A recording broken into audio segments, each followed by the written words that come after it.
Alright guys, in this video we are going to be going over the ways to beat man coverage from the I-form slot flex. We're going to be going over two different types of man coverage, one being match coverage, because I think it's important that you know how to beat match coverage since it is a popular run defense, and I'll show you the exact defense I'm talking about here in a second, and also regular man coverage.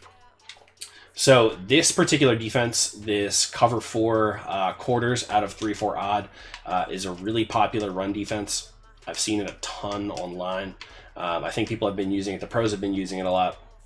What you'll typically see for the run defense is they'll set this up, and I think they'll contain. I don't personally use this myself, so I don't know the exact setup. But even if they don't set it up like that, say they do something like this, if they're playing coverage, it'll typically be like this. This is actually really good coverage against 2x2 sets. So typically what you would see people doing is trying to do some corner streak flag combination like we have from our hitch corner, and it just doesn't work. It does a really good job of matching those coverages unless you have like a really good corner route with a good route runner here, where the safety would switch onto that and not be able to cover it. But this corner route's not that good, so we have to be a little bit more creative. So against this particular coverage, what I typically call is our PA draw shot. I will wheel our halfback out to this left side. We have 6 blockers. I leave the half or the fullback blocked, and look for your double teams. Roll a little bit, and now we have this post route down deep. Now it did not get open all the way right there. That's perfectly fine. That is going to scare them off of this coverage for the most part. Then sometimes you'll get this, where the safety will eventually bail on that post route and then go ahead and try to play the wheel route, which is why that safety kind of vacated that area. If it's a non-baseline, that'll happen. If it is baseline, it's kind of a coin flip. But if it is baseline, then our in route should get open. So you see snap of the ball, boom, in route's wide open. They'll typically flare out to user that halfback. If you have a fast halfback and a not so fast linebacker against this coverage, the wheel route will eventually get open. That's Hightower. Hightower is not terrible in coverage. He's not the greatest for sure. But you'll see right there that that's an option. He's just not, he can't keep up with Zeke Elliott, but a faster linebacker will match one-on-one man coverage. So he may, against, in all Madden, just keep that in your mind. In all Madden, they will match that and play that pretty well. All pro, that pretty much cooks that it's a quarter flat. It'll pretty much cook that quarter flat. Now against regular man coverage, I'm going to back out and call 2-man under. You do a few things against regular man coverage. This isn't the greatest formation in the world at beating regular man coverage, but we do have some options here. So typically I would come out, if it's a passing down, I would either come out in draw shot or I would come out in PA tight end leak. I'm going to come out in draw shot. Say this is a 3rd and long or a 4th and long. You want to come out in your passing play, and we see this look. Most likely man coverage. 2 corners lined up over our guys. What I would do typically is, first thing I would do is wheel this halfback. Keep him in the backfield. You can wheel, you can swing.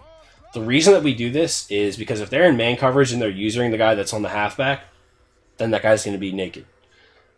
If he's not using the guys on the halfback and you leave him blocked, sometimes these linebackers will blitz, and that's not what you want. They'll either blitz or they'll like double man up on somebody, or they'll drop into like a spy situation. It gets a little hectic, so you want to make sure that you you put this halfback on a route. The only time I would say don't do this is if you know that they're blitzing heavily from man coverage. Then just get your extra protection, block your halfback, send the 3 routes out. What we can do, we can motion snap this X receiver on a drag. As soon as you go to motion him in, snap that. Boom. The drag's wide open. The corner route's wide open. The in route's wide open.